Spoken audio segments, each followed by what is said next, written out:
کردی شهر خاموش دلم رو تو پرآوازه کردی آتش این عشق کهنه دیگه خاکستری بود اومدی وقتی تو سینه نفس آخری بود به عشق تو زنده بودم منو کشتی دوباره زنده کردی دوست داشتم دوستم داشتی منو کشتی دوباره زنده کردی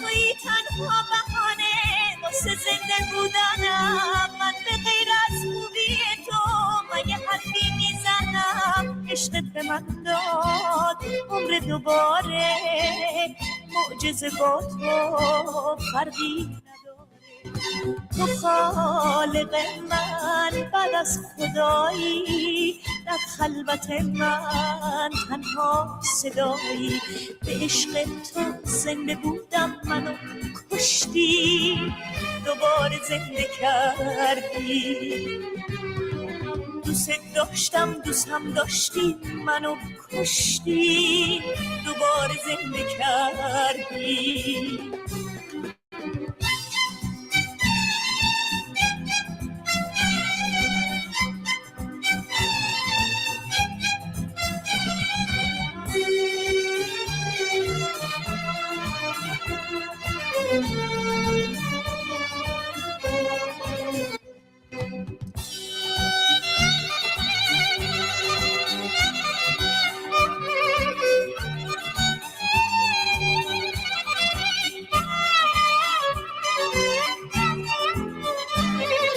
رفته بود هرچی که داشتیم دیگه از خاطر من کهنه شد اسم قشنگت میونه دفتر من فراموش کرده بودم همه روزای خوبو اومدی آفتابی کردی تن سرد غروب و عشقت به من داد عمر دوباره معجزه با تو فرقی نداره تو خالق من بعد از خدایی در خلوت من تنها صدایی به عشق تو زنده بودم منو کشتی دوباره زنده کردی دوست داشتم دوستم داشتی منو کشتی دوباره زنده کردی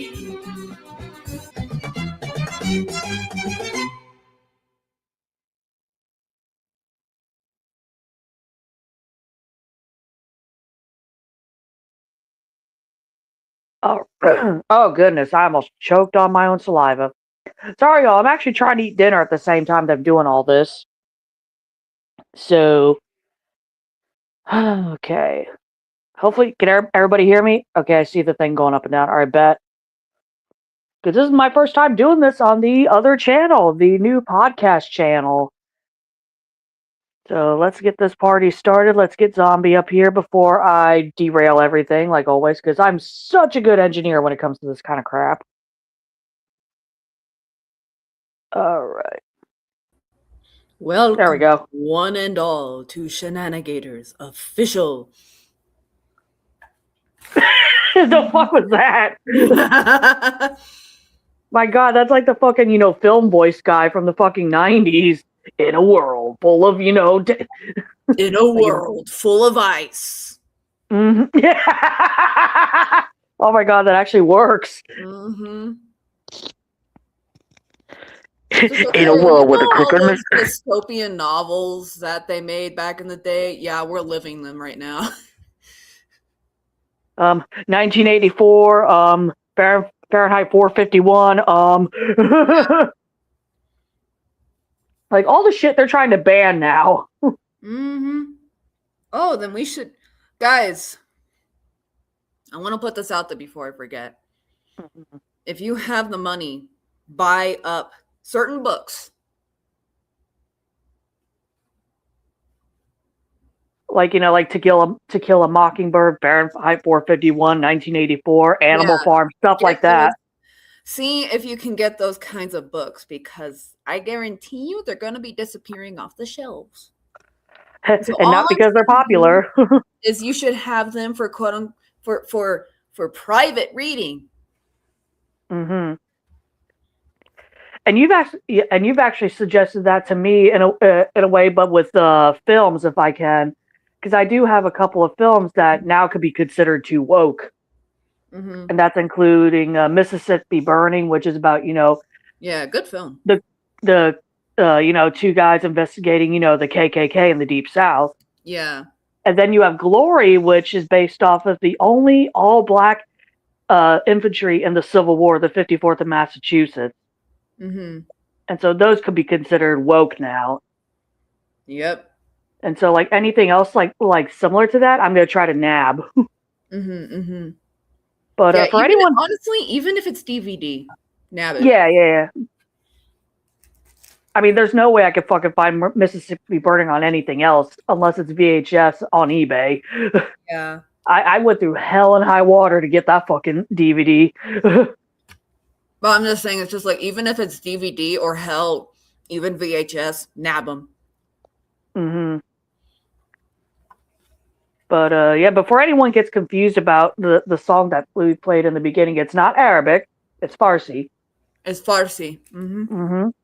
And mainly, and this was Zombie and her stepmother's pick for this week's song, essentially, because we're back at war. Yay!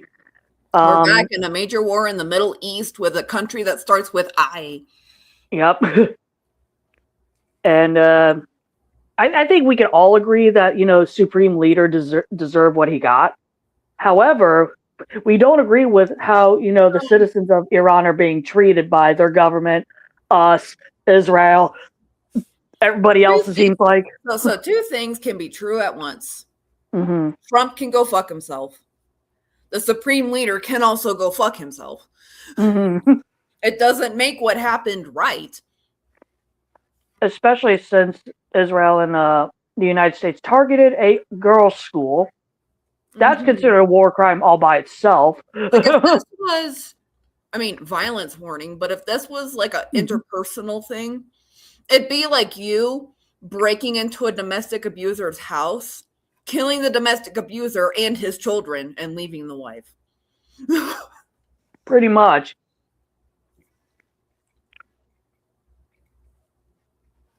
It's just like the domestic abuser sucks, but killing the children is an extra mile you did not have to take. Exactly. It's like, like breaking into somebody's house is kind of a criminal thing, and that's essentially what Trump did. The only reason he's skirting about this is that he's not he's not declaring war per se, is that they're doing quote unquote military operations. Oh, that makes it so much more different. Exactly, but the verbiage. That's what. That's yeah, I know the legal verbiage. Mm-hmm. Yeah, that's how he's getting around. Not But getting Congress. I wish folks would understand this about Congress. There's a difference between afraid and complicit. Mm-hmm. Because there's folks out there who are like, oh, Congress is afraid to like exercise their powers. And I'm like, no, they're complicit. That entire party, the entire legislative GOP party, including the ones in the Supreme Court, are all complicit in this. They like this. They enjoy that this is happening. Mm-hmm. This is what they want. And so, of course, they're not going to get in his way. Why would they? This is exactly what they want. Yeah, because if any of them actually had spines, they would have condemned Trump's shit immediately. It's not even about spines. Yeah. It's just about pure political corruption and unrepentant evil, honestly. They have spines. If you don't or if you do something that they don't like, they will fight through hell and high water to stop you from doing that. If they want to get something done, they will just ram their way through getting that done. Which is why they are not afraid. This Republican Congress is not afraid of Trump. They want him to do this. They are complicit in it. They want this to happen, and they are enjoying that it's happening. Mm-hmm. And that's what I want folks to understand, is that like Congress is not afraid. Don't act like, the politicians are like cowering little victims in this. They're not. They're complicit in this, and they're enjoying that this is happening, and it's disgusting. And that's why I think we all have known this by now. Mm-hmm. We can't rely on them. We can't rely on Congress. We can't rely necessarily on the judicial system, because the judicial system moves very slowly. And in terms of the military, when it comes to domestic policy, I don't think the military is going to attack us. Because I know there's some folks out there who are saying, oh, they're like preparing and everything to like use the military on us. No. The military is not going to be used on us. And if Trump tries, the military will refuse, because that is an illegal order. However, ICE right now is stockpiling weapons. They basically, what Trump is doing, he knows he cannot weaponize the legitimate military on us, but he can weaponize a paramilitary force like ICE. That's what he's doing. And so like I'm saying all of this to dispel a lot of stuff I'm hearing about the conflict in Iran. And another thing, like, I actually had a deep my stepmom and I actually had a deep conversation about what's happening in Iran. She was, she's basically an honorary Iranian at this point. Fluent in Farsi, knows tons of Iranian families, has a lot of Iranian friends. Had a friend who knew the Shah of Iran before the revolution.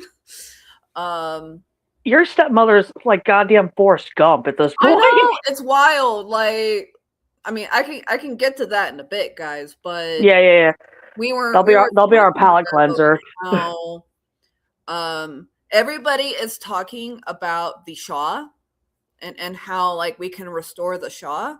The Shah was not a good guy either. There's a reason that a revolution happened. And it's because he was a bad guy too. And a lot of Iranian immigrants, especially, like we were talking about this, a lot of Iranian immigrants to other countries are misconstruing the reality of what the Shah was. And a lot of leftists are too. Me personally, I want Iran to be something wholly different from both the regime and the Shah. And I want it to be determined by the Iranians, the ones that are being killed by both sides right now. Right. It's like we want them to actually, essentially elect their own leaders, not, we want them to self-govern. Like, we want them to be self-determinant and self-governed. And oof. That's another thing I've been seeing is like, oh, the Shah is going to return and everything is going to be hunky-dory. And I'm like, no, it's not. There's lots of reasons that it's not going to be. First of all, the Shah was not a good guy. There was a reason the Iranian Revolution happened. And also Israel. Yeah, about that. Israel really wants Iran's resources. Because Iran is has a wealth of resources. Everybody knows about oil, but I think they also have a pretty substantial amount of precious metals too. Or not precious metals, like rare earth minerals. And so I hate oil. I seriously, I hate the politics around oil. Like oil itself, like the actual stuff, is kind of a cool concept. It's fossils, but liquid. But at the same time, I hate the politics around it. A lot of, like, all the strife in the Middle East is because the Western powers all want the oil reserves that the Middle East has. That was true with Iraq. That was true with like Afghanistan, I want to say. And of course, Iran has actually been one that a lot of places have been after for a while, because that country has such a huge amount of oil. And yeah, now the Western powers are making their push to like snatch it up, no matter who gets in their way. And I hate every second of it.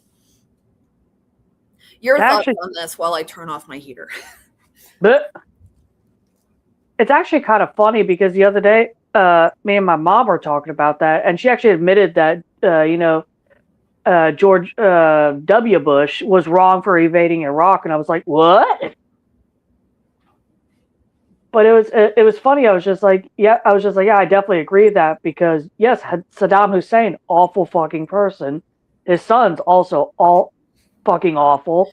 His son was even worse, yeah. Yeah, Uday and Qusay. But yeah, like, Saddam obviously needed to be, fucking removed.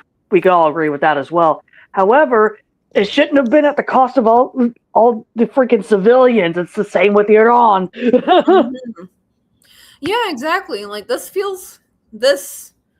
has very strong echoes to the Iraq War. And now I know what it was like to be an adult during that time. I'm sorry, Gen Xers. Right. I mean, granted, when the Iraq War happened, I was a teenager, like early teenager, and I do remember very vividly. And yeah, we should have not been there at all. Even like 13, 14-year-old me was thinking. I was a kid, and even as a kid, I just had this understanding of this isn't right. Like, why are we bombing? Actually, as a child, I knew that the reason was because of oil. Yep. And like, even back then, I thought it was unethical, because you would see this imagery of towns and cities being reduced to rubble, and tanks and bombs, and just all of this chaos. And even as a child, like, you see that, and no matter how young you are, you're like, that is unethical, that isn't right. Yeah, because even through kid vision, you're like, this is wrong. Exactly. And is the same with the Syrian war, which, again, because of oil. And now Iran's gonna get it. And it really, I mean, like, I have a personal connection to Iran through my stepmom, so I know a lot. I have a lot of love for the culture. I have a lot of love for the language and the music and everything. And so it's just like, growing up, having seen, stuff from the Iraq War and the Syrian War, to know that's coming for Iran just breaks my heart. Both of those broke my heart too, but this especially because of the personal connection. And some of the cities that in Iran are thousands of years old. And I'm talking older than Gaza. Gaza, I want to say, is like 5,000 years old. I was going to say that. There are cities in Iran that are even older than that. I think Tehran might be older than that. I would have to double check, but Tehran is old.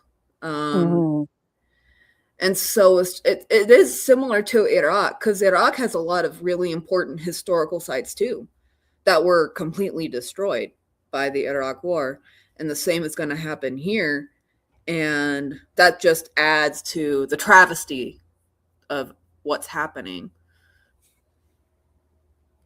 Yeah, because it's like not just the citizens of Iran are getting. Yeah, it's not just the human cost; it's the cost to our human history, a cultural and historical, genocide. Again, Gaza was a proving ground, mm-hmm. And now they're using everything they learn they can get away with on Iran. Mm-hmm. Because Gaza also has historical and cultural sites, like a mosque. There was a mosque that I'm still mad at that guy about. He's like, it's just a building. We should be caring about the Gazans. And I'm like, destroying historical and cultural sites and trying to eradicate cultural history is literally written down as genocide. That's not me just saying that. That is literally one of the what constitutes as a genocide. It's just not wiping out, an ethnic group. It's wiping out everything about them. Yeah, it's wiping out their culture, their language, their history. And yeah, I'm pretty convinced. I mean, I kind of knew, but this definitely could. Get the fuck off my laptop. Gaza was a proving ground for Iran. I am thoroughly convinced of that now. I mean, there's side benefits for really evil folks of flattening Gaza and killing everybody. But really, this feels like a proving ground for Iran. Everything you see in Gaza is gonna be inflicted upon Iran because they know they can get away with this stuff if the folks they are killing are brown. Yep. And or Muslim. Because Muslim folks scary. Oh, like, oh, good Lord. Yeah, it's like everybody crows about anti-Semitism, which is a problem, but Islamophobia has become so normalized in our culture that's not even considered a phobia to most folks. It's just considered normal. And so, yeah, just like, so long as they're Muslim, we shouldn't care. Yep, and that also kind of weirds me out a little bit because, like, Zombie knows this, but I have 2 coworkers I work with who are Muslim, and I've been a little freaked out over the fact that not because they're Muslim, but hate crimes. Oh yeah, I'm afraid of someone like trying to harm them, and I'm just like, nope. I'm protecting my 2 friends here. God damn it. There's a Palestinian in my area who's a Lyft driver. I worry about her. When I found out she was from Palestine, her family's in the West Bank, so tentatively okay. But yeah, I did ask her. I was like, have you been harassed? Are you okay? Is everything going? And she said, yeah. She's like, yeah, almost everybody's been nice. There's been like 1 or 2 racist women, but that's it. Of course, racist white women, especially. Good Lord. Yeah. And that was good to hear, but especially after this, I'm worried. Like, I'm worried for all Muslims out there. Mm-hmm.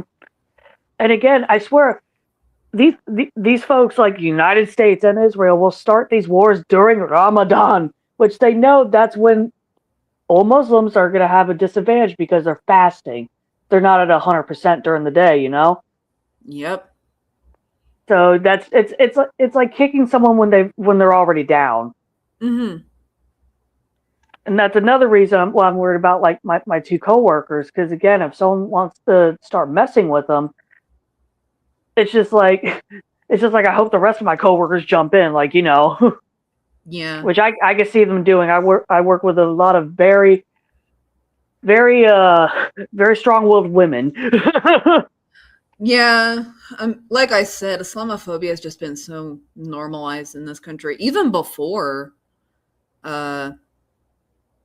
like even before bombing Iran. I remember hearing horror stories of like hate crimes against Muslims and sheiks, and Mm-hmm. yeah, it's just like if we really want to change, one of the things we need to do, if we really want to change things, is to first of all, name Islamophobia and call it out all the time.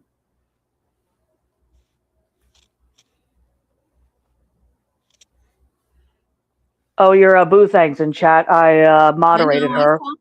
Me too.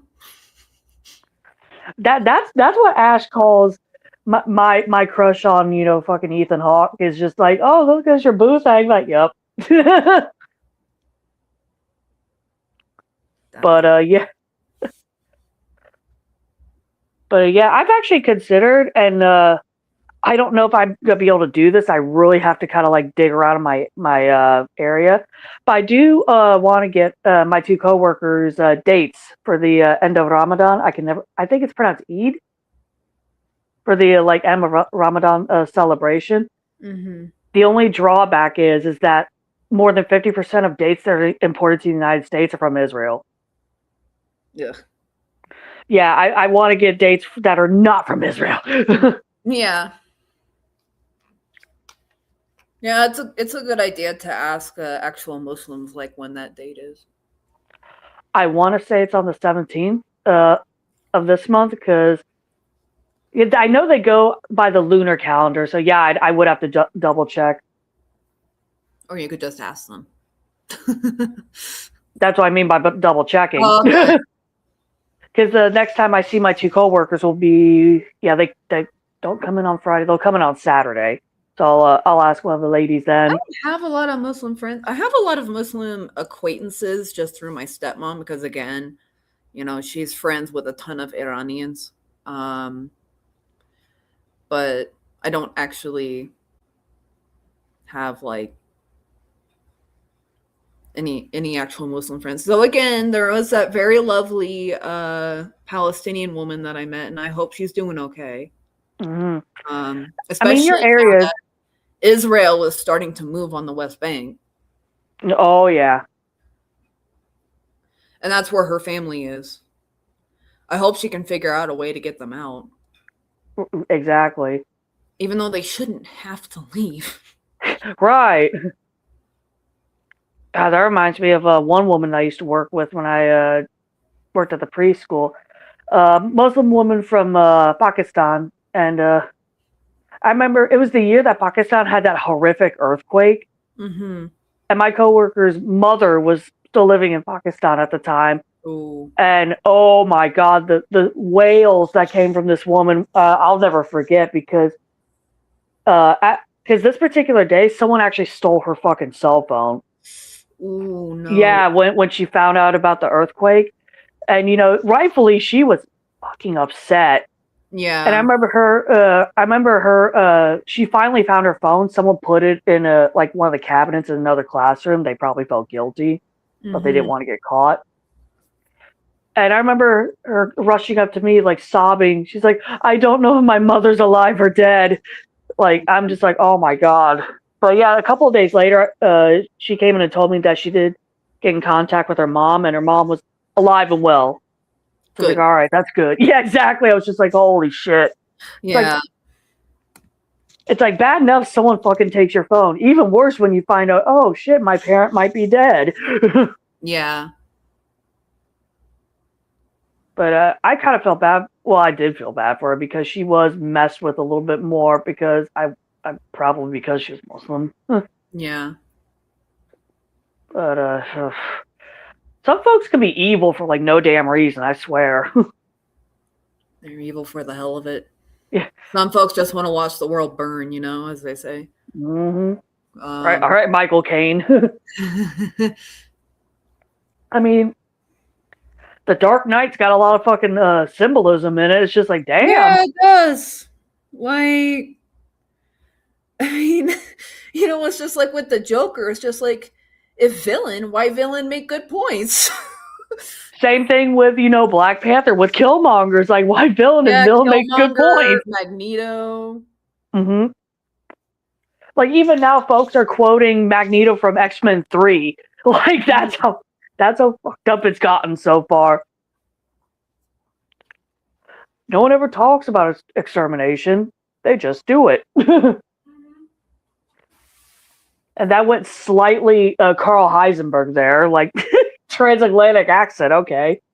Me trying to do a Sir Ian McKellen accent doesn't work out. I don't have that deep of a voice.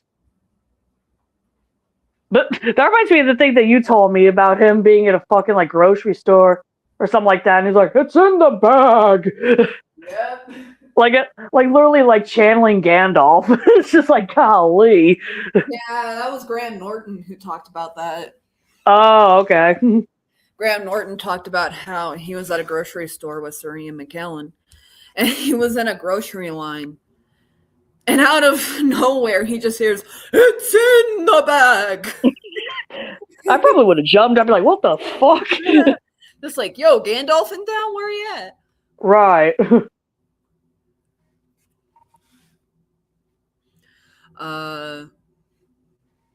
But yeah, it's just,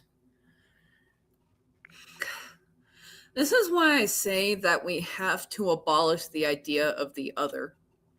Even if it's the most evil person you know, okay? The concept of the other is the only trickle-down system in human history.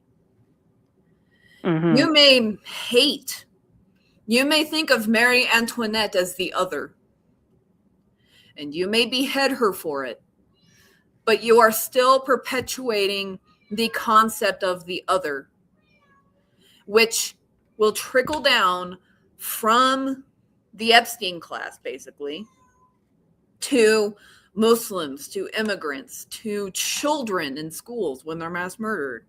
Mm-hmm. Like, even if your concept of the other applies to some truly evil folks like the Epstein class, like dictators, Mm-hmm. You're still perpetuating the concept of the other, which gives other folks breathing room to label others as the other. So wholesale, we need to abolish the concept of the other. Mm-hmm. And we need to approach things from an individual level. Mm-hmm. Like, Bill Gates is not the other. Bill Gates is a horrible person. Okay? Mm-hmm. That's the difference. Because by your will or no, that concept of the other that you're upholding is going to give others breathing room to label the vulnerable as the other, which leads to situations just like this. In fact, the whole reason they bombed Iran was to kill the other, the supreme leader. Mm-hmm. Look what's happened. So much death and destruction of children, for one, Mm-hmm. but just in general. And so a lot of suffering in this world can be avoided if we completely, totally abolished the idea of the other. And I wish more folks realize that. Mm-hmm. Speaking about, you know, the death toll, I saw both of these videos online, just came across them, but I did see a little snippet of the funeral for the, you know, supreme leader, because I cannot pronounce his name to save my life. That was it from an academic standpoint. It was very interesting to watch, you know, watching, you know, quote unquote, a dictator's funeral in another, you know, culture, essentially. Mm-hmm. And then another video I saw was another funeral, but a mass funeral for all the girls that were murdered. Yep. So about 160 graves, all dug by backhoes. Yep. That funeral was just obviously massive. 160 Yeah. families. But yeah, it was what's the word? Words escape me after I take a gummy. Like, That's been me. Like, my words have been coming back, but my ability to use them has, like, have I had a stroke? pretty much, honestly. Like, no fucking joke. I'm encountering so much trouble with having to type and stuff because I keep using the wrong words or keep using the words in the wrong order. Even though, like, my vocabulary is starting to come back. Apparently, my grammar has gone out the window as a trade-off. Somber. That is the fucking word I was looking for. Somber. But it's very sombering to watch. It's like, oh, poor babies. So it's sobering to watch. You mean? Sobering too, yeah.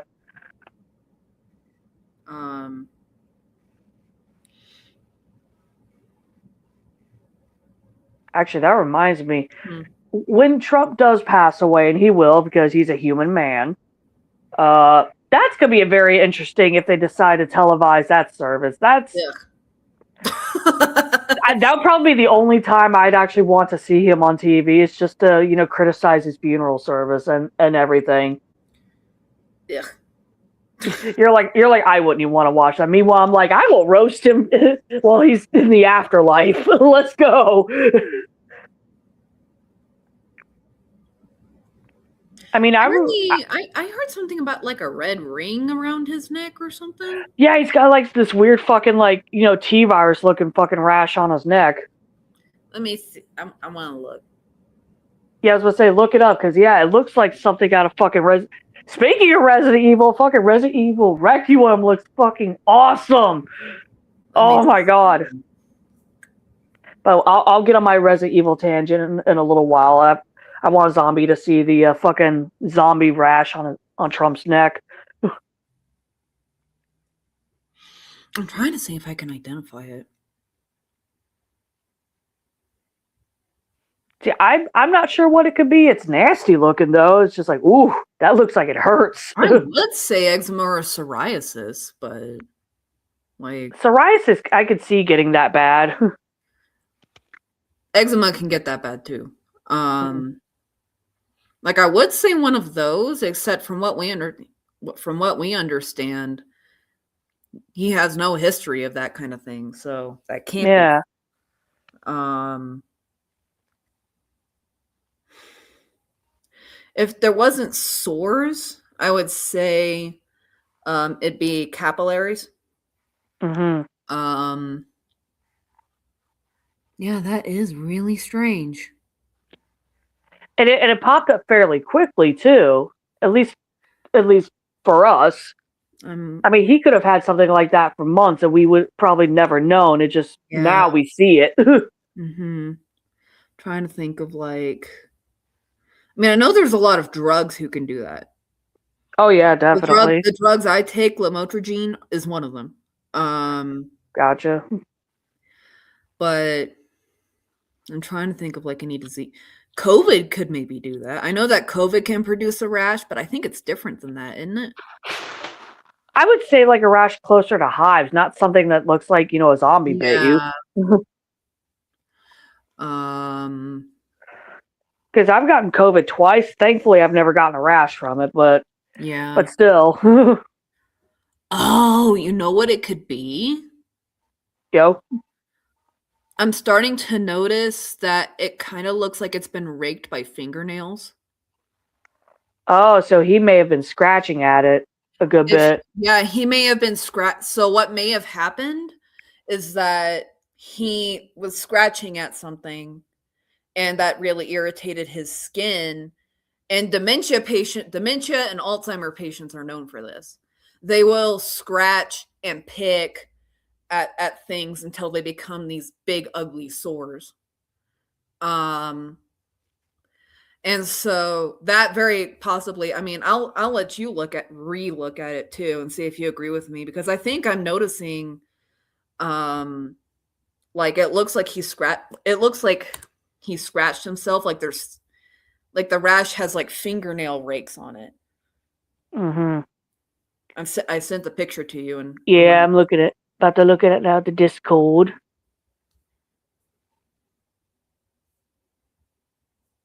Actually, it's not gruesome, so I could actually throw it up on the screen. Still gross warning, everybody. Yeah, content warning, medical stuff. Mm-hmm. Share screen. Like if it looked like Damn right. literal flesh eating shit, I wouldn't show it because YouTube could fucking kill my channel. Man, Oh, it this might is still if you show this, but right. Well, yeah, because of Trump. Oof. yeah. All right, let's add Damn this you ugly, page. bruh.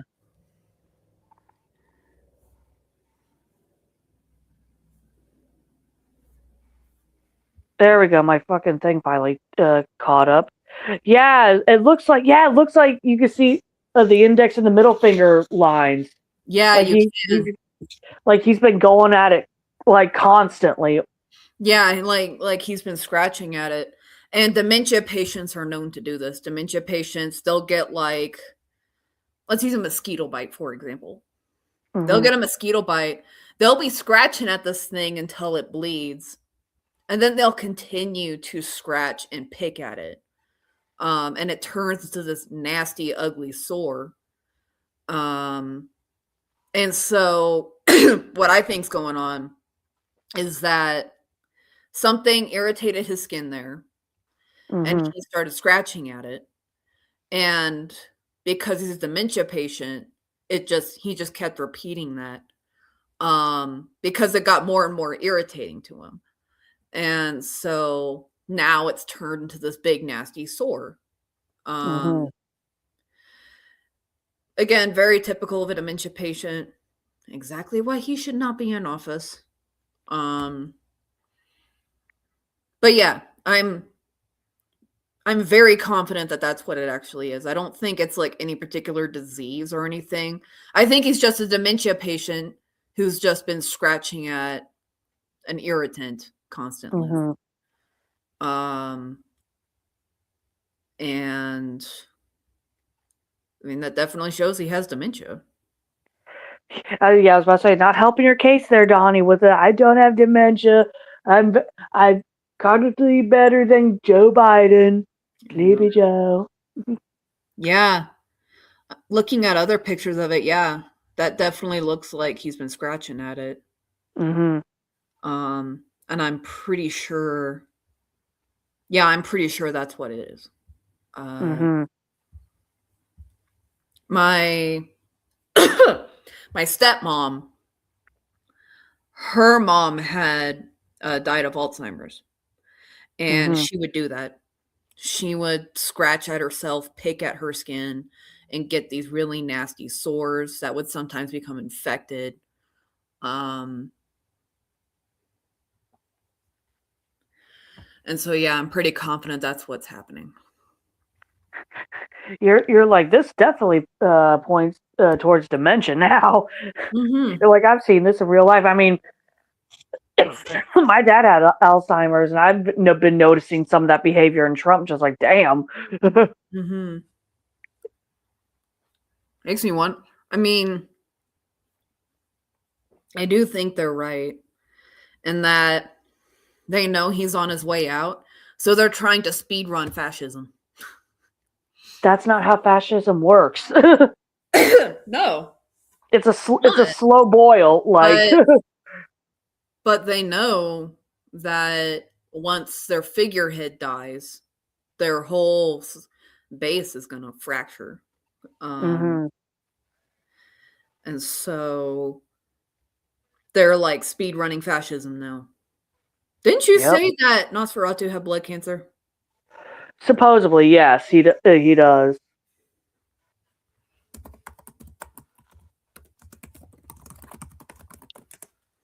Let's see. It's funny. I learned from a young age how to pronounce Netanyahu. There is no credible evidence of official confirmation that he has blood cancer. Yeah, that's why I was just like, allegedly. Yeah. Reminds me of Kim Jong-un. Every single time he disappears for like a week, everybody's like, he's dead. Right. That actually reminds me, he's already appointed a successor for after he dies, and it's his currently 13-year-old daughter, which obviously, unless he's like assassinated tomorrow, then, you know, And she's not his sister's going to figure out a way to make it her. right. She's even more evil than he is. Yeah. That woman is conniving. Mm-hmm. Hell, she might straight up cap his fucking children. Honestly, I could see that too now that I'm thinking about it. Like, Jesus. Like, if you guys think Kim Jong-un is bad, his sister is way worse. Right. I mean, like 10 times worse. She is evil. like if Uday and Kusei Hussein were alive, they'd be fucking swooning. Mm-hmm. They'd be like, oh, the perfect woman. Oh, God. That would be an unholy marriage. Oh, God. That'd be, oh, Jesus. That would be the birth of the literal Antichrist. No joke. Yeah. The literal Antichrist would be born from those two. Mm-hmm. Like, oh, my God. No. That is frightening. So y'all want to talk about the end times? That's the end times. Yep. Good Lord. You want to usher in the apocalypse. I know there was something about North Korea. I mean, North Korea is always being North Korea, but there was something specific recently that North Korea was doing. The only thing I heard recently was the appointing of the 13-year-old daughter as the next leader. I think that's the only thing that I've heard. Oh, no, never mind. It was Japan. Japan has been militarizing. Because of China. One of my former co-workers lives in Okinawa, so hopefully he's okay after all this. Yeah. I feel like Australia is just like, we feel lucky right now. Right, it's like nobody's coming near us. Bet. It's just like we're far enough away from everything that nobody cares. Yep. It's like right now we're the unproblematic whites. Yeah, well, like for now. They are, but in different. Yeah. They're also extremely racist. Yeah. I mean, fucking hell. You okay, Grandma? The Aborigine indigenous population of Australia has the highest self-extermination rate of any race on the entire planet. Oof. So it's like, yeah, white Australians still kind of awful, but I bet everybody in Australia is just like breathing a sigh of relief about the fact that it's just like we're too far away from everything for anybody to care. Pretty much. Same with New Zealand. Especially New Zealand. They're like, well, we're tiny and we're all the way down fucking here. Mm-hmm. Like, would love to visit New Zealand one day, but from what my uncle has told me, because he's been to New Zealand, it's a 26-hour flight. It is. You have a stopover. I forget where. I want to say in Africa. Like you fly from where you are to either Africa or the Middle East. I forget which, and then you fly from there to New Zealand. I know if you're leaving from the West Coast, like my uncle did, your layover would be in Singapore. Mm-hmm. That tracks. At least that's what the layover was like 30 fucking years ago. But still.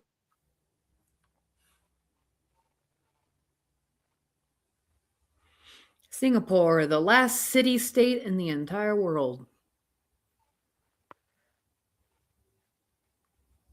Quite unique in that respect.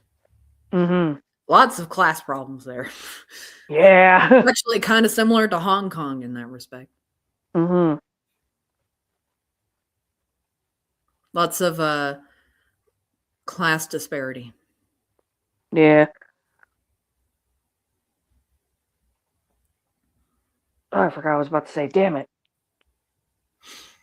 Also, everybody betting on the war in Iran, what the fuck is wrong with you? Right. Good Lord. Like, folks are dead. Right. Children? Yeah. It's like the ones y'all tout about wanting to save, unless they're brown, apparently. Fuck. Mm-hmm.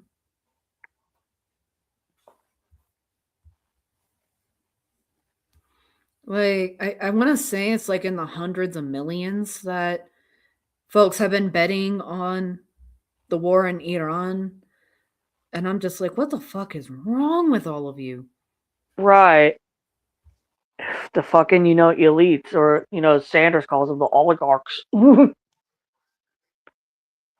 sorry, he just says oligarchs really weird. He says everything really weird. It's like you hear that voice, you're like, oh, yep. We have to fight the oligarchy. Right. It's like, what in the fresh New England hell is that accent, my guy?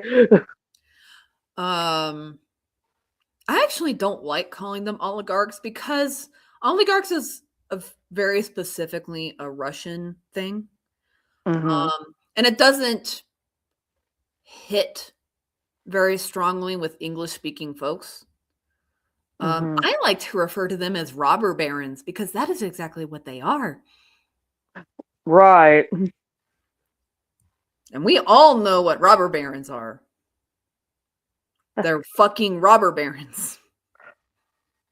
I mean, fucking watching Magnificent Seven, you'll see one, especially the reboot. Mm-hmm. A Skarsgård doing that good of an American accent, though. A fucking, like, Midwest one, too. It's just like, damn, okay. Right, it's just, like, impressive. But yeah, it's just like, yeah, these are the guys who locked women in sweatshops to, like, have them burn, who used private armies to menace and sometimes kill labor strikers, who had children working in factories, who who fought safety standards tooth and nail because it would come out of their pockets. Mm-hmm. These are the kind of folks that we're dealing with. It's like oligarchs, whatever. We are dealing with robber barons, 20th century robber barons here in the modern age. Mm-hmm. Hell, what you see going on in Minneapolis right now is very similar to what went on in the early 20th century. Yep. Folks getting shot in the street. Shit. Yeah. And folks like to,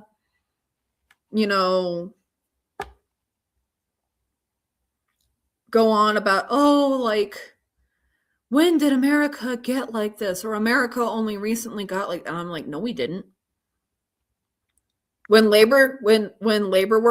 workers were striking in West Virginia, the government sent the military in to take them out, not the robber barons. The robber barons asked the government to send in the military. And what did the government do?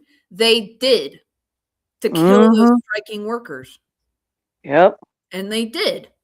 There is a memorial plaque there in West Virginia. I forget where. And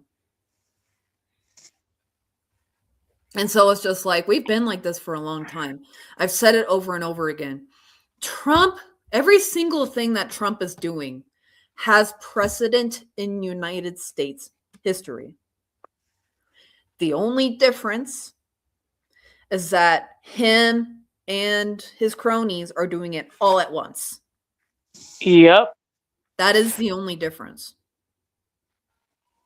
Hell, even the Insurrection Act was created to quash Thomas Jefferson's political enemies.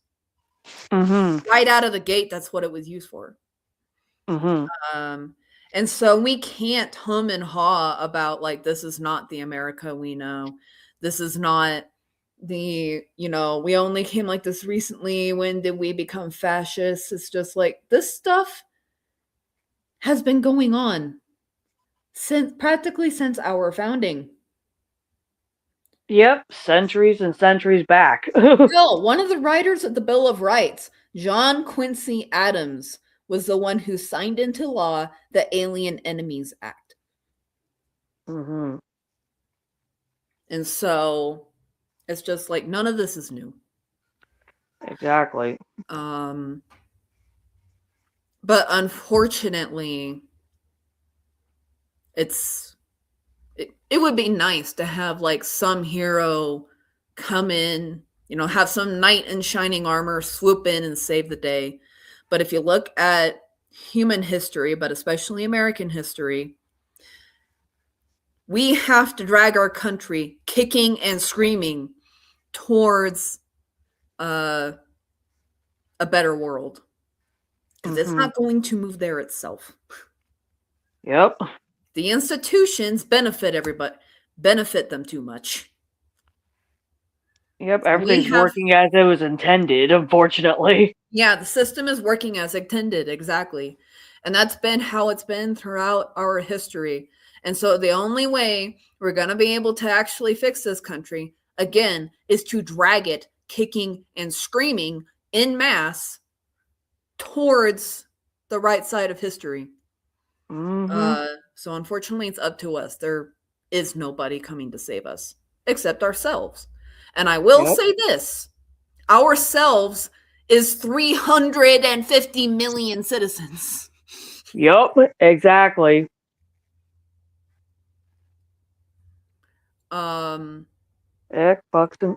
exactly. There we go. So it's like the idea that nobody is coming to save you, nobody is swooping in to save the day, and that it's up to you to change things can feel very lonely and very scary, but it's really up to us to change things. And there is 350 million of us. They are literally the minority. Yeah, they are. And so if this country really organizes, we are unstoppable.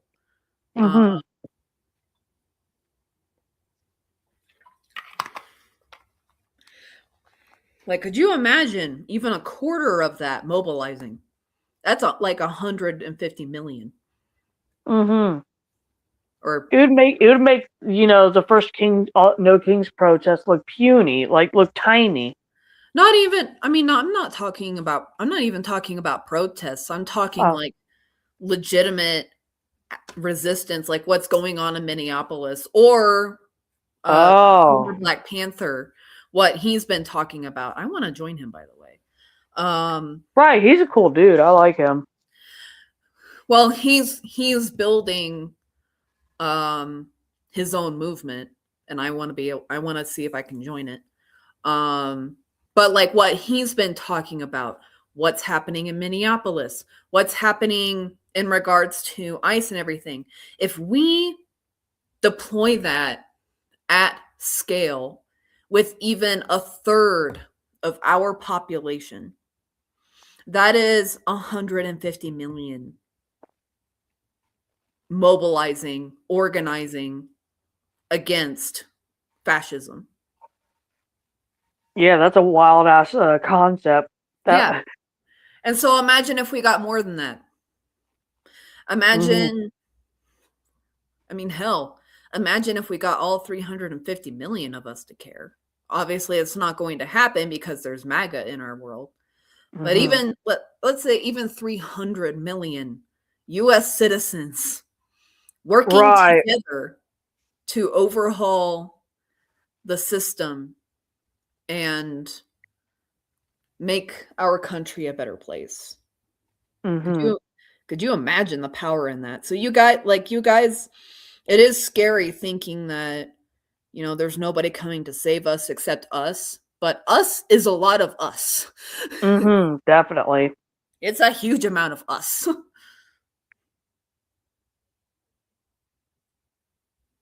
And hell, if you want to be poetic about it, it is US. So us. Yep. The United States, Exactly. And so get started. There's folks out there waiting for you to join them. Mm-hmm.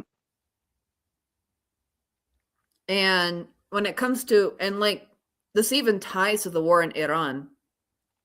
If we don't deal with what's happening at home, Iran, like the whole world suffers, really. There's a saying, when America catches a cold, the rest of the world sneezes. Makes America sound like a spoiled brat. Damn. But it's true. It is.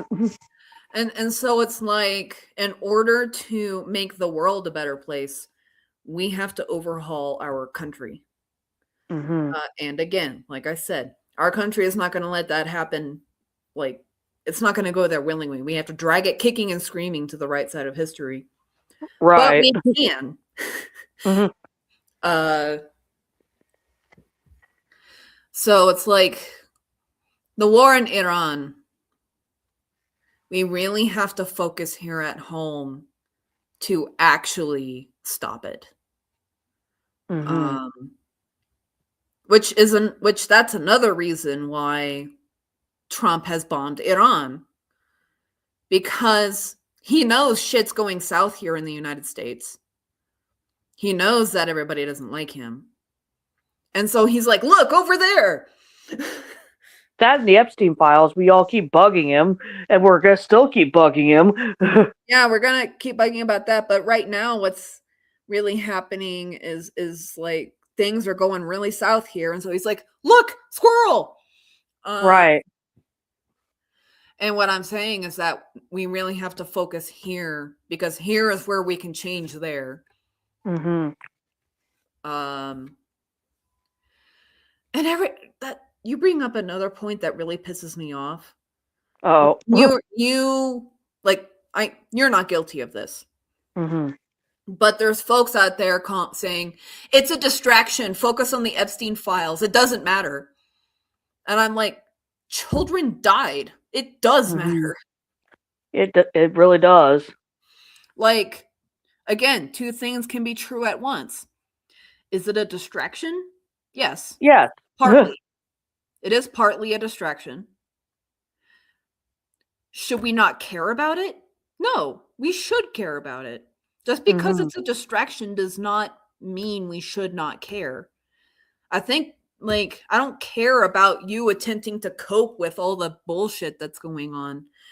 Don't you dare say that this is a distraction, so we shouldn't care about it. We should just focus on the Epstein files. No, we should care. Even if it's a distraction.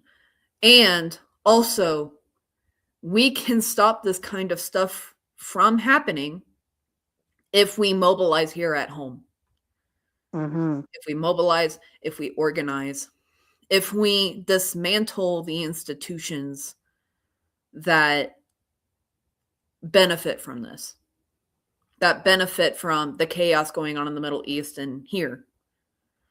I really encourage everybody to go and watch the videos of a former Black Panther speaks. His content is amazing. He goes a lot into standards, not force. And I wish I had the articulation right now to dive into that. I don't. I'm going to put the link to his channel in the chat if YouTube will let me. But his content is great. He talks about standards, not force. And talks about how cooler heads need to prevail if we're to actually make real change. And he talks about how chaos benefits the institutions and corporations, not us. And how stability is what actually scares institutions.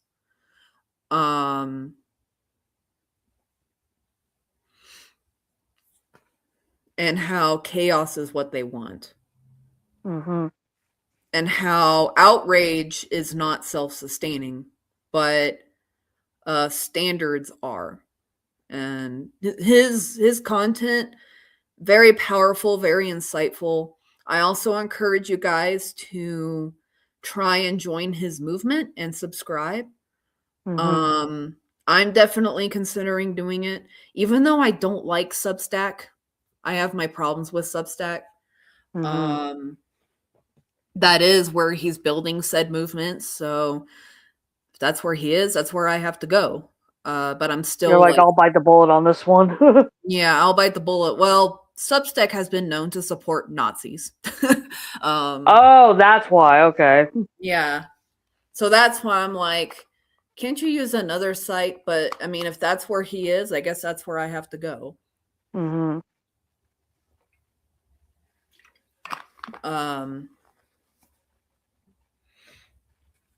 Oh, excuse me.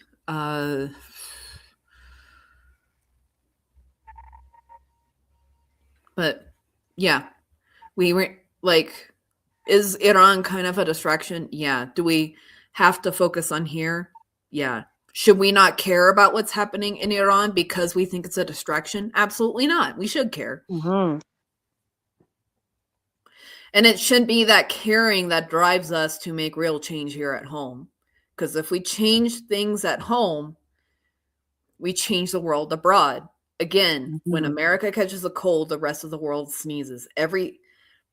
Whatever happens here has international consequences. So we need to make those good consequences. Mm-hmm. And not bad, because we're giving out a lot of bad ones right now. Mm-hmm. God, that's a little bit of a palate cleanser, but yeah, your fucking stepmom is like goddamn Forrest Gump, just appearing at the most random times in history. Right. Like what did she say? Where is Rubadu? Yeah, it's like her friend knew the Shah Mm-hmm. of Iran, and she was also just happened to be at Buckingham Palace when the Queen and her family came out to greet everybody. She also went to Spain and just happened to be at the Royal Palace when their last dictator came out. And also knew the son of the Shah. And she also bumped into President Ronald Reagan and his wife in traffic. And she also apparently almost beat the shit out of Bill Gates when he bumped into her. Like I said, she's goddamn Forrest Gump. Like the hell. Yeah, here it is. It's just like true stories. I was on vacation in London, happened to be by the gate of Buckingham Palace. It opened up and out came the Queen, Prince Philip, Prince Charles, and Princess Anne, all waving. Other true story. Went to Spain with my parents, not too far from the Royal Palace. Out comes a motorcade, and I got to see the last fascist dictator, Francisco Franco. So honestly, it's pure luck of being in the right place at the right time. And I did bump into Ron and Nancy Reagan once. I was stuck in traffic next to the executive office building, looked over at the limo next to me, and there they were, right next to me. Also, once almost beat the shit out of Bill Gates when he bumped into me at a Microsoft party. And I stayed my hand when I realized that was not just any geek who didn't watch where they were going. It was the one paying her bills. Mm-hmm.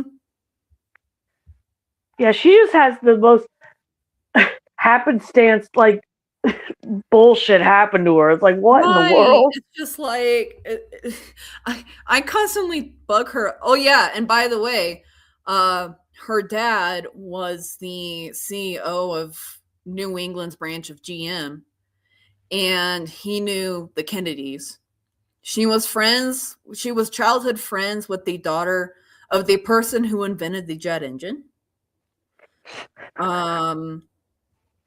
And it's just like I ask her all the time. I'm just like, how does this shit happen?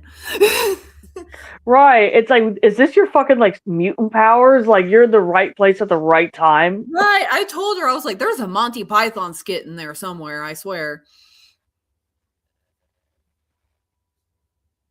I'm replacing your stepmom's name for this title. Be like the life of Sharon. Yep. It's like the life of insert name. That would be the movie about your stepmom. I'm just thinking it's just like it's like the perfect Monty Python skit, just some guy goes around and just happens to meet every important person on the planet by pure luck. And it's like the final bit is just like, over 2,000 years ago, he's in fucking Palestine. He runs into Jesus Christ. Right. Yo, that is definitely something that would be in Monty Python. Just like somehow he gets teleported 2,000 years ago and meets Jesus Christ. Mm-hmm. Which apparently his real name was Yahweh, which is also named Josh. So really his name was Josh Christ. Right. But yeah, that would be the ultimate end to that fucking skit. It's just that character bumping into Jesus Christ. Mm-hmm. Bonus points if he gets the apostles too. Right.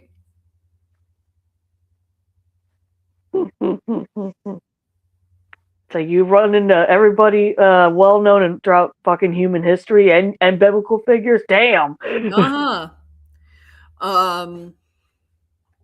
But yeah, it was just like, how does this stuff happen?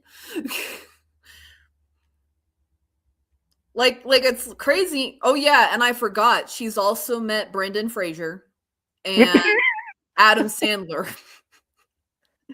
Right. I mean, two Hollywood giants, especially Brendan Fraser now. Her roommate dated Adam Sandler. I mean, my mom went to the same high school as Sandra Bullock. Like Sandra was in all this other stuff. You have that, and her dad knew the Kennedys. Right. Just like you're like, what the hell? It's like just because of her, my Bacon number with so many like important figures in history and also in the modern day is very short. Mm-hmm. I mean, mine especially now with a lot of celebrities after I met two. Actually, no, I'll count the folks from SB and DC as well. So like 5. Yeah, a lot of Marvel actors too. I still hate the fact that my cousin that lives in New York, her daughter got a selfie with fucking Mark Ruffalo, Bruce Banner himself. I'm like, oh, jealous. Right. It's just like, God damn. It's like, well, congratulations, you've met the Hulk. I feel like if I ever met Robert Downey Jr., I wouldn't recognize him. Right. I would just be like, Dad, when you get so thin? Oh, it's Robert Downey Jr. Right.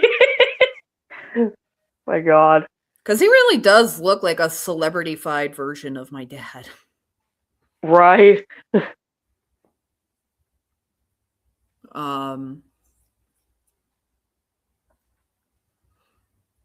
See, that's the interesting thing about me. Like, I actually don't have. I mean, at least at the present, I don't have any celebrity crushes. And I think it would be kind of trippy for celebrity men to meet me, and I'd just be like, "What's up, bro?" I mean, some of the voice cast for your characters, like your that one wolf dog one. Mm-hmm. You'd be like, "What's up, man?" He'd be like, "Hey." Yeah, just be like, "What's up, bro?" Horns down. You're right. You're like, I will roast you an Okie, motherfucker, you goddamn Texan. Horns down. Then you have me who'd probably be laughing and having a panic attack at the same time. Mm-hmm. There's actually a lot of the only ones that I might maybe fangirl over is one particular voice actor of one particular character that you know about. Like that one, I might encounter problems because the character in Skyrim that he voices is one of my biggest fantasy crushes. Oh, I know which one you're talking and about. part of that is because of his voice. That one character, Curly Q, right? Mm-hmm.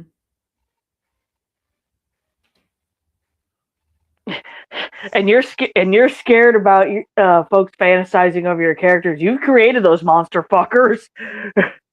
I mean, like, there are certain characters in there that I tailored to being like thirst traps, but at the same time, I know, like, I fear the monster I created. Right. I'm like Frankenstein, Dr. Frankenstein. Right, you're like, this is my monster. Oh no, this book series. What have I made? I mean, fucking, I think that's what the Dems at fucking Capcom are thinking for Resident Evil now over the past like 10 years at least. Right. What Especially with Requiem being out. Fucking everybody's gonna be simping over Mr. X again. It's like, oh god, yeah, Mr. X. Yeah. Oh my god, the fucking memes I've been seeing about fucking Leon Kennedy and fucking Chris Redfield been great. God, it's so many supposed straight men talking about how they want to go to Pound Town with fucking, Chris Redfield. I'm like, all right. And again, I do feel like that might be with one of my characters. Yup. But straight men being like, be playing that awesome video game I came up with. Right. That or like the other things, and then just be like, I'm sorry to tell you guys, I'm pregnant. I'm pregnant now. Hey boys, I got pegged last night, like shit like that. I'm still like hype about that video game idea. That makes me really, that makes me like really want my stuff to like take off, because I feel like I created a masterpiece in the making. Right. I mean, you have like, guys, without going into any particular details, I came up with a survival horror game based off of my books, and it just feels incredible.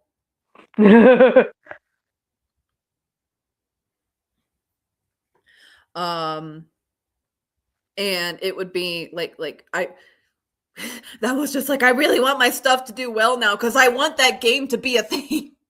Right. Even the other ones.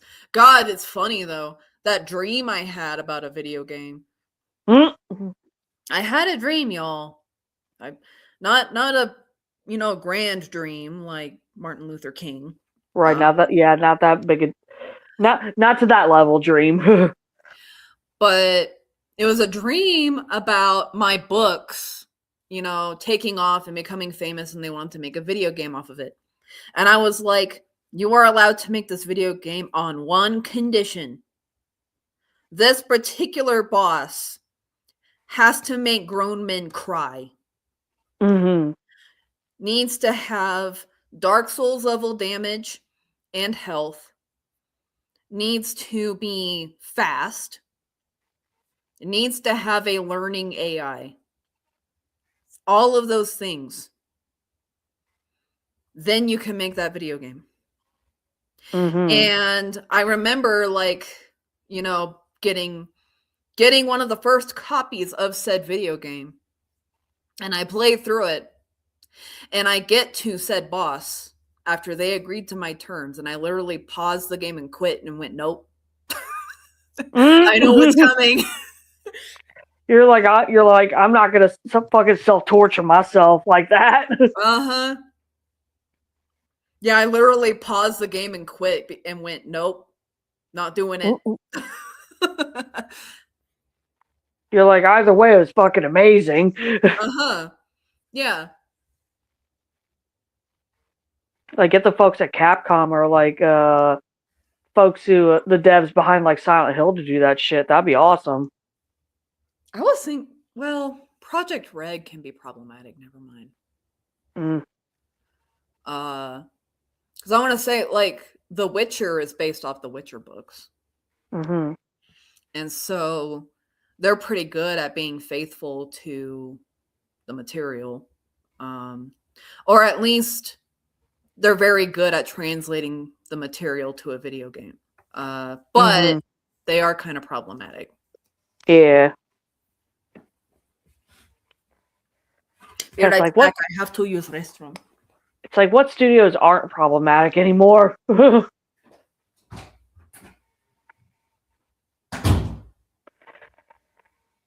Okay, if you're still in chat, what have you been up to?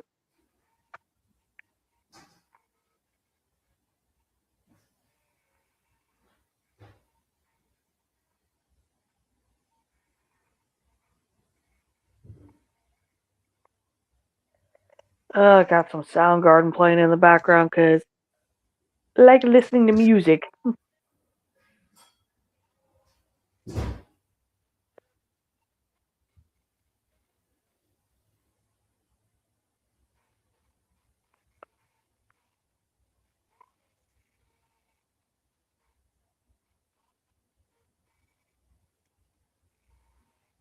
So it's good that you feel at least a little bit better right now. That's what matters.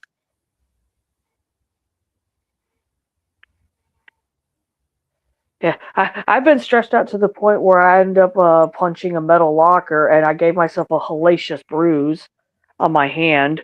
I've been calling it my zombie hand. Doesn't hurt anymore, thankfully. It just looks ugly.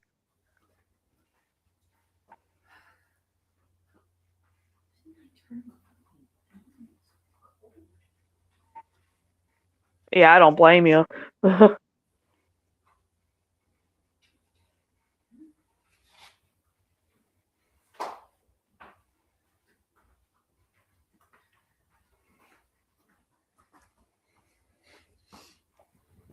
return.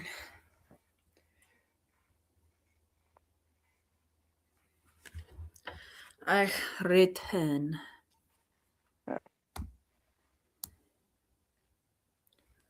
Yeah, I can see your stuff doing really well at Capcom because holy shit, it's like the most recent Resident Evil games look amazing. Well, like I said, I give hugs, Kay, first of all. Like if they weren't problematic, I would choose Project Red. Because Project Red did The Witcher, so I know that they're very good at translating book material into a video game. But they're problematic, so I don't know. In terms of the survival horror thing, though, it maybe Capcom. But I'm thinking like the actual video games that would be for like based on for like books 1, 2, and 3. It is a trilogy, everybody. The dream I had was a video game of book 1. And I was playing the main character. And yeah, when I encountered said boss, said like invulnerable, really tough to beat, grown men cry boss, I paused the game and quit and literally said nope.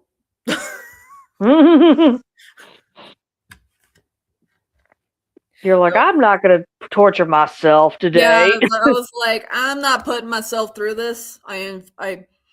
I'll tell them I've enjoyed the game up to that point. Right. I'm not playing any further. Yep. Like I know those were the terms that you guys agreed to, but I want to punish everybody else, not myself. Right. No, it is supposed to be, though it is kind of lore accurate because that character in the books is extremely difficult to like land a single finger on, let alone beat. But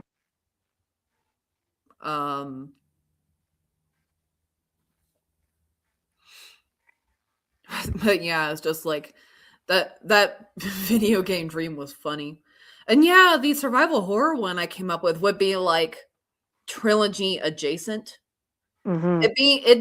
It'd be a game that's adjacent to the main games. And it would be a survival horror based on that one part of the books. And I think it would be awesome. I really do. Mm-hmm. Even if it would end really badly. Right.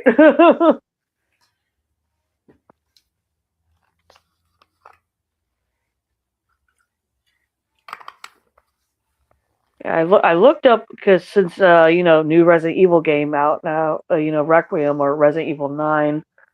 I looked up the price, and for the fucking Xbox, it's $80 fucking. I'm like, nope, I'm gonna wait 3 years until that's $20. Yeah, AAA games have gone up to $80. Like I literally did not buy Resident Evil 8 until like a couple years ago for $20. They're shooting them. Game companies are shooting themselves in the foot. Nintendo's doing that kind of thing. Of course, their goal is to squeeze us for more money.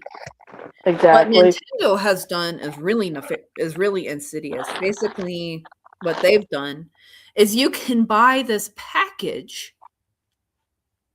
and get the games for cheaper, or you can buy the games individually for $80. Yep. And it's just like, even hardcore gamers are like, no, I'm not buying into the system anymore. Mm-hmm. Really bad way to do business. Game companies seem to have a knack for that. Anybody remember the almost complete collapse of the video game industry? I want to say in the 80s. Mm-hmm. Anybody in chat? I mean, I wasn't born then, but I heard about it. And a lot of experts are saying that we're headed towards another crash like that with video games. Oh, great. And ironically, Nintendo may be one of the contributing factors when they were the ones who saved the gaming industry back in the day. Like, the gaming industry, when Nintendo came around, was dying out. But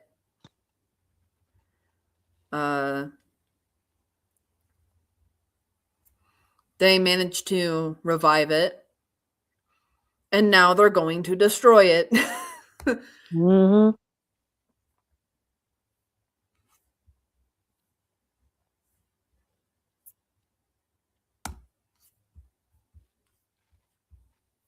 It's like, I love the Resident Evil series, but I'm not paying $80 for a fucking video game. Yeah, nobody is. Like, I don't know why they think they can get away with that. It's going to be, they're not going to get away with it, and it's going to be a self-inflicted wound when their whole house of cards starts crashing down. Mm-hmm. I haven't gotten a new game in decades. Actually, I mean, technically not true. I got the Mass Effect remasters. But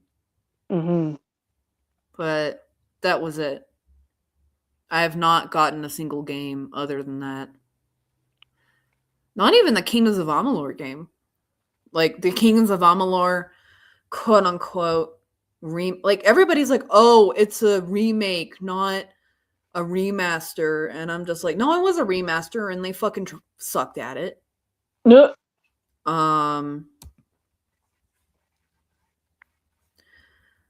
Like, they changed nothing about the game except a couple of bug fixes, better graphics, and an extra DLC. Mm-hmm. That's not a remaster. Or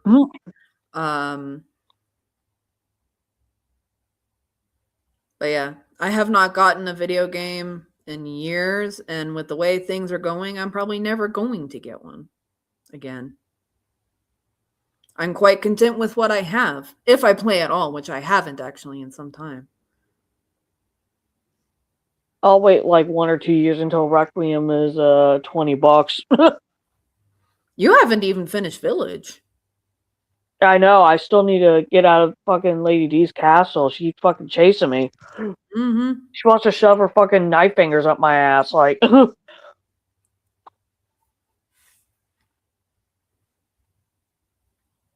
yeah, fucking $80 for a fucking game.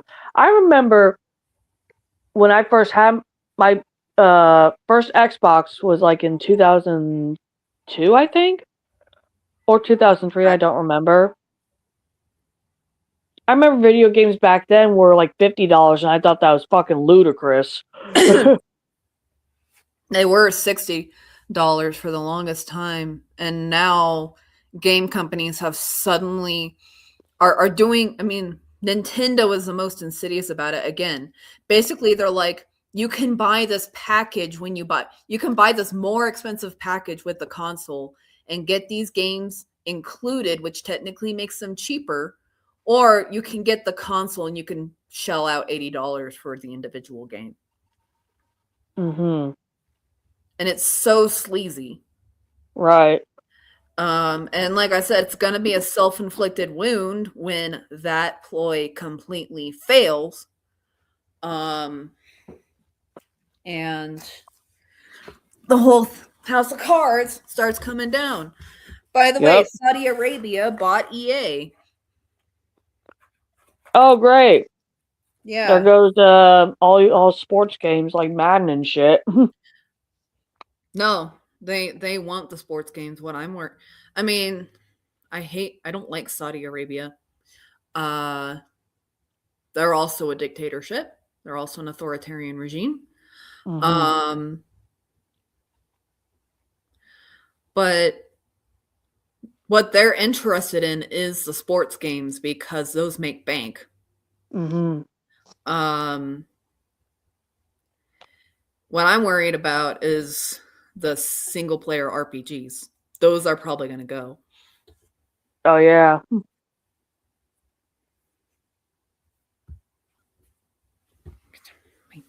boobs are a sensory nightmare. No.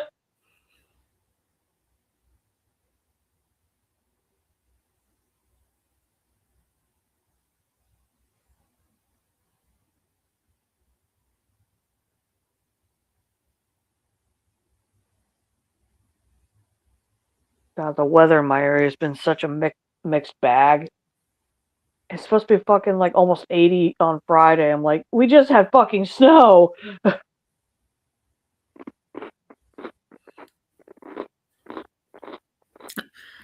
Our weather is going to be sunny and in the 60s, I think.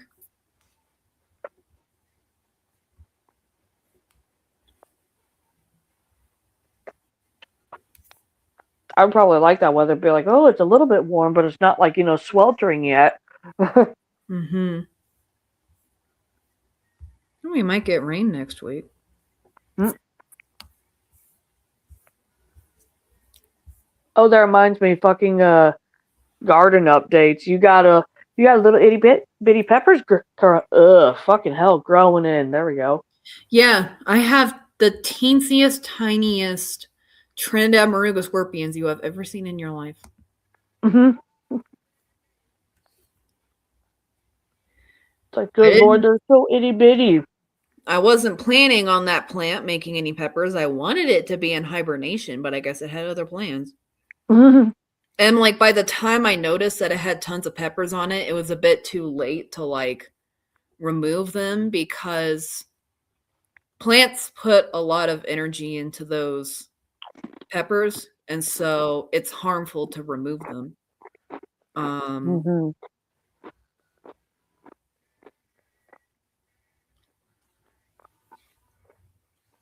So, especially when they're as late in development as that, some of them are already starting to turn red. I'm hoping I can smoke all of them with some apricot wood. Mm-hmm. And then I'll probably use them in chili powders and stuff. I cannot wait to be able to have spicy food again. Just food in general, though, actually. Right. Yeah, you've been on this crazy diet for a while because your fucking chronic pain's been all out of whack. Like, I was sick all month last month, and I'm having to nurse my stomach back to health, and my stomach was never healthy to begin with. And so I just like can't eat anything. I had one whole cup of chamomile tea, and I paid for it dearly the next day. Mm-hmm. That was so miserable. And so it's like my body just refuses. And I'm having to like subsist entirely on bread, basically. Mm-hmm.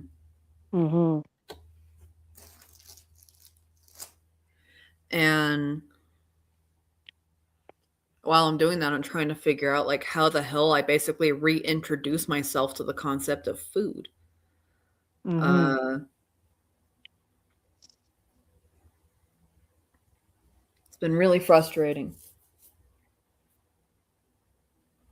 Oh, I bet. I did. I mean, food aside, I did have a really good time last night. Mm-hmm. Oh wait, no, your garden update first before I go on a tangent. And you're fine. I literally got the fucking herbs from Resident Evil growing now, apparently. The red and the green. Uh-huh. But I got dark opal that's been growing pretty fast. I'm so happy and so excited about that. Spicy Globe is catching up, though. Mm-hmm. I'm curious, too, if it's actually spicy or not. Yeah. I'm probably not going to grow anything outside this year other than what I have out front, the herb garden, which the sage looks a little sad because it got cold shocked. No. But you know what? It still looks like it's alive despite the fact that it's sad looking. Mm-hmm. So you know, I'm waiting for it to recover. The scallions are doing really well. I do have onions and garlic in the backyard that I need to check on. Mm-hmm. One of them looks like it's gotten huge, at least if the like green parts are anything to go by. Mm-hmm.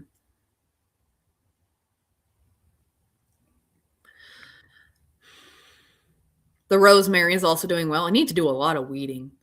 But this year, when it comes to the backyard, I'm actually planning on not growing anything because there's so many diseases in my fucking soil that my plan is to just solarize my property for the entire year. Right. Basically, what that does, I live in a place that has very strong sunlight, so I can use it as a sterility utensil. Basically, my plan is to dispose of all the mulch that's on top and turn the soil to solarize it. Mm-hmm. And hopefully that will do the trick of killing everything that's killing my plants. Mm-hmm. Yeah. I live in a very urban area, so I cheat and I use an arrow garden. If I see that centipede again, I am fucking killing it. Oh, God. Oh, yeah, because you get the really fucked up desert centipedes out there. Yeah, the ones we have here are like 3-4 inches long. Golly. They're terrifying. And I'll never forget when I was first prepping my backyard, we were turning the soil and out pops that fucker.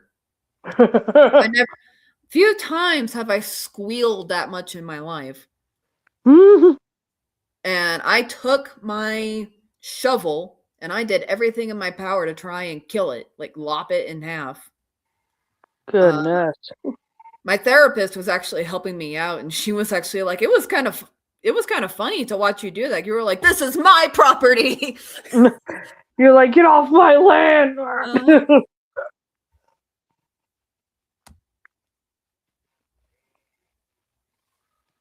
I just have a thing with bugs. For some reason, spiders don't do that for me.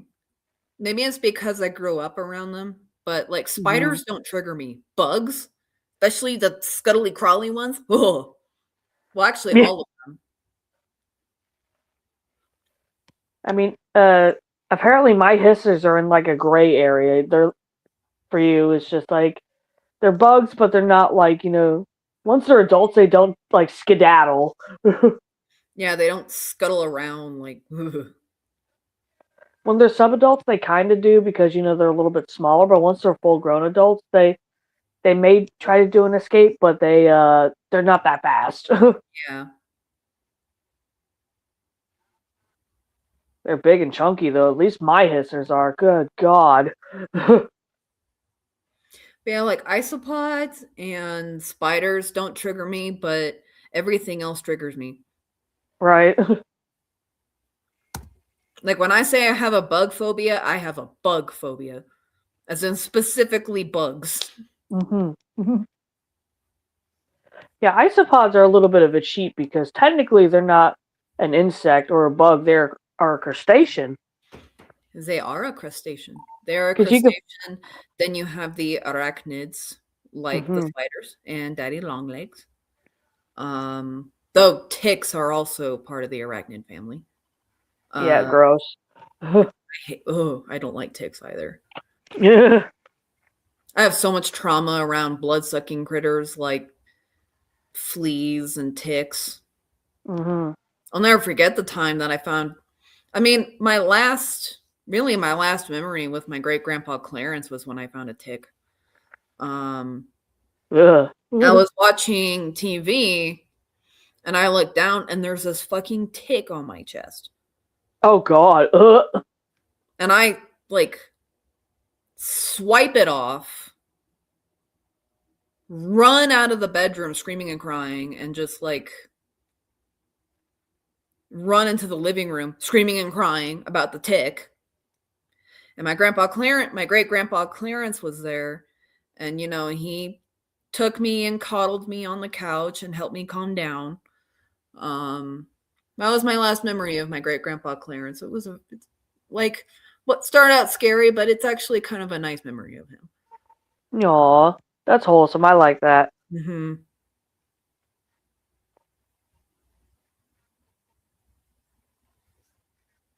Yeah, both sets of my great grandparents were born in the 1880s, so unfortunately, I never got to meet them. I think I'm the only one who ever knew my great grandpa Clarence. Mm-hmm. At least my generation. I also knew my great grandma White.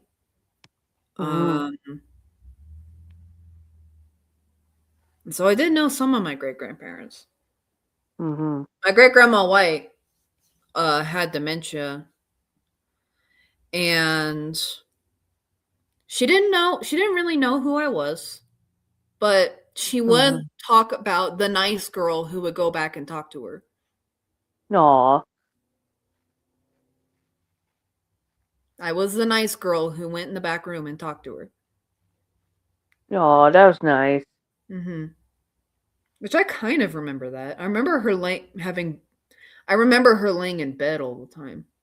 No, apparently, I would tell my parents and my other grandparents about how she used to follow my nana around all the time, and my nana would get really annoyed with her.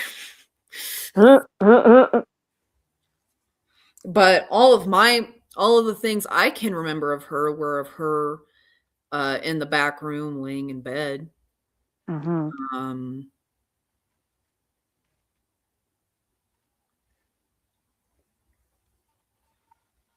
And then of course at her funeral, because she spent all of her time sick and laying in bed, I thought that she was just still sick and in bed. Right. That didn't translate to, her being deceased. You're like, oh no, she's just asleep. She's fine. Yeah, exactly. I literally thought she was just asleep. Like, because she was The always kid goggles. yeah. Well, she was always in bed. Like Right. in her later years, she would like she was bedbound. She would Mhm. stay in bed all the time. And so yeah, when I saw her at her funeral, I'm just like, oh, she's still in bed. Like she's Good just Lord. asleep.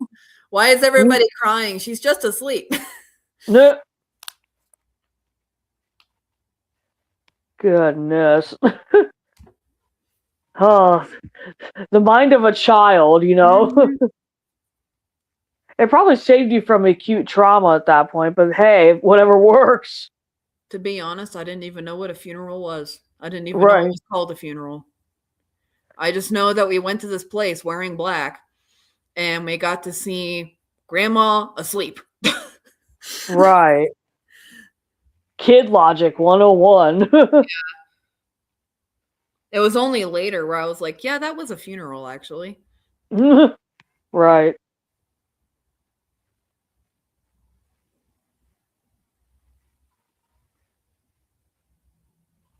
So speaking of like funerals and deceased stuff, you're a child. Oh my. Oh yeah, Miki's been being very active lately. I still haven't made any rice to offer to her to ask her the ultimate question about emailing that one YouTuber, you know? Yeah. You should probably get on it. Definitely. But fucking but yeah, she's been wreaking havoc around you lately, I believe. Yeah, I saw that fucking doll peek out from behind a paper bag. Yeah. I literally did.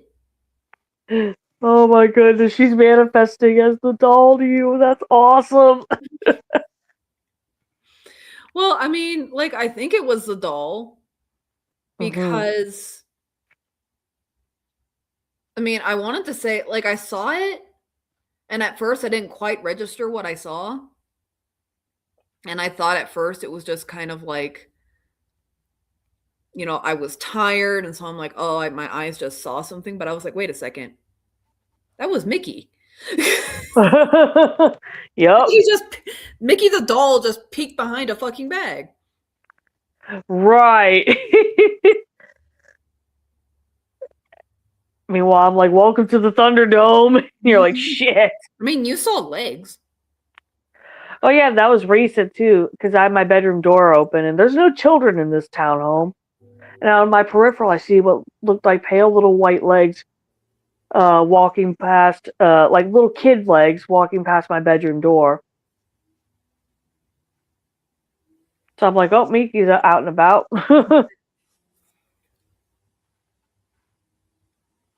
Which honestly, nothing surprises me anymore. Like, no joke. That's probably why I'm just like I'm just used to it. I mean, knowing that she's just like a basic child spirit, basically, like that's not too scary, honestly. Not as scary as an adult. Never trust adults. Right, adult spirits are yeah.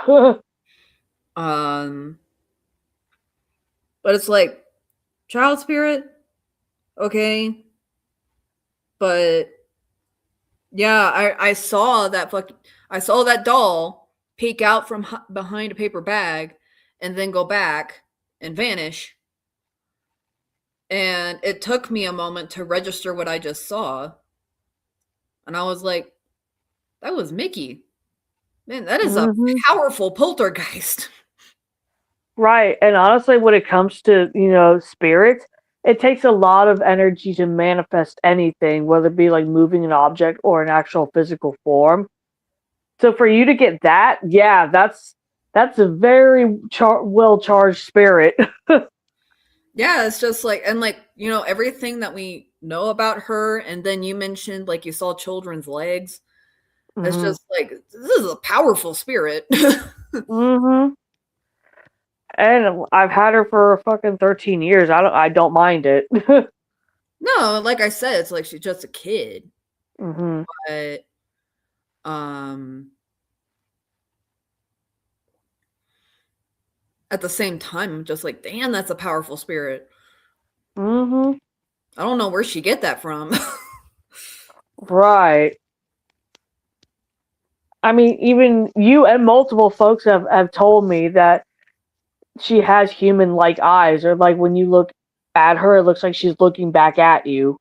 Yeah, among your dolls, she's the only one where if you look at her, it feels like somebody's looking back. Mm-hmm. Like it's not even, you're like you have another doll, another Japanese doll that's like in like a satchel or something. I'm trying to see who that is because I have 7 of these dolls. It's like an orange thing pouch.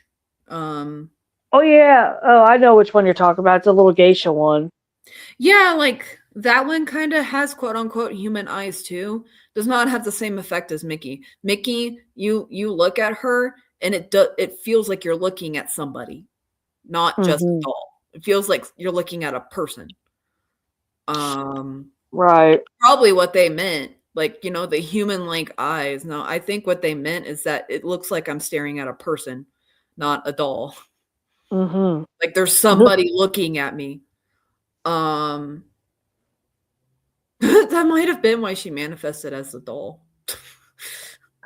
Honestly, she's like, I know which form you like. Hey. Yep. Like, what's like I up?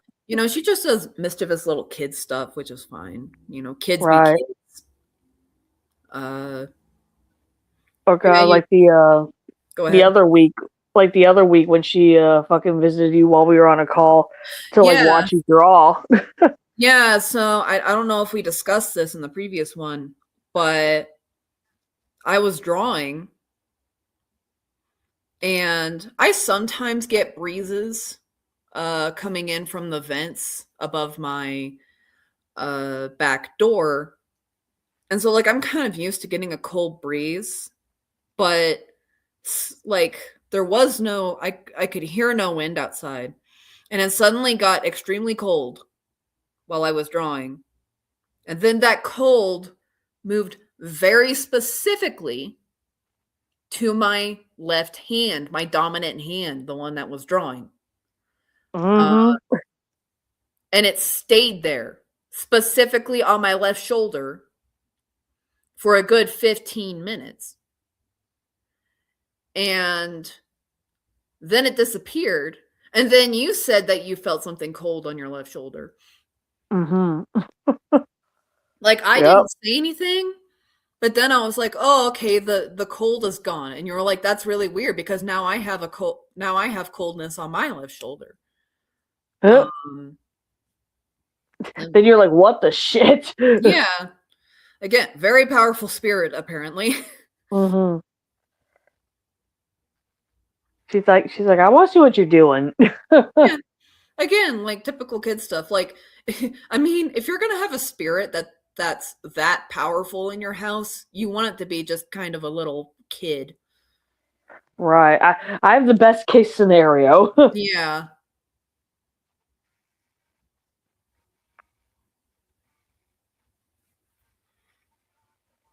You could have like that one doll. Ugh. Oh yeah, the red kimono doll that we featured on the last episode. Oh my god, yeah, that thing is bad. That thing is freaky. Who designed that thing? I have questions. The Right, first it's like, are you okay? Right, it's like, do you need to talk to somebody? Yeah. Person, hello? But yeah, it's just like if you're gonna have an extremely powerful spirit like that, you want it to just be, a little kid doing little kid stuff. Exactly. I mean, she has broken electronics before and dropped shit. Yeah. So she does have the capability of being an angry spirit, but it normally is not. Yeah. Yeah, normally, I mean, even that stuff compared to what spirits can do. Exactly. Dropping a water jug behind me, Wasn't fond of that. Right. You're like, Yeah. not nice. So, I guess since this is a spanking new channel, I can retell this story. Yeah, go ahead. I forget what we were talking about involving Mickey, but it did involve Mickey. And I went upstairs to go to the bathroom, and out of nowhere, a gallon water jug just drops behind me onto the ground or onto the floor. Scares the living shit out of me. Me being my rational self, I picked it up, I put it on the counter. I go to my stepmom and ask her, if there was any distilled water being stored in the guest bathroom, and she said no. And I was like, well then. You're like, why the fuck did this drop behind me? Yeah. Just like how the fuck did this randomly manifest in the guest bathroom and drop behind me away from the counter? You're like, this is too much of a coincidence to dismiss it as one. And then there was that time where she wanted attention, and so she kept fucking with your video feed until you put her in front of the camera. Right. Like, I had her in my lap, and then everything was working just fine. It's like, really, child? Yeah. I think she just wanted to see the video. Like, what y'all doing? Yeah, she's very curious. Yeah, very, very curious. They did say she's afraid of the food dogs. Yeah, like, my first mistake when I got her was putting her right next to a little food dog statue.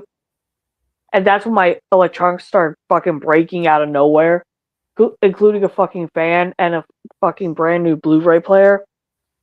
Then I moved her over to the other dolls, which I only had 2 others at the time, Akiko and Sally. And yeah, she was fine again. I was like, okay, keep her away from that statue, keep her with other dolls.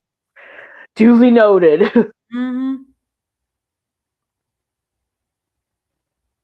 So yeah, she has 35 other siblings. Yeah.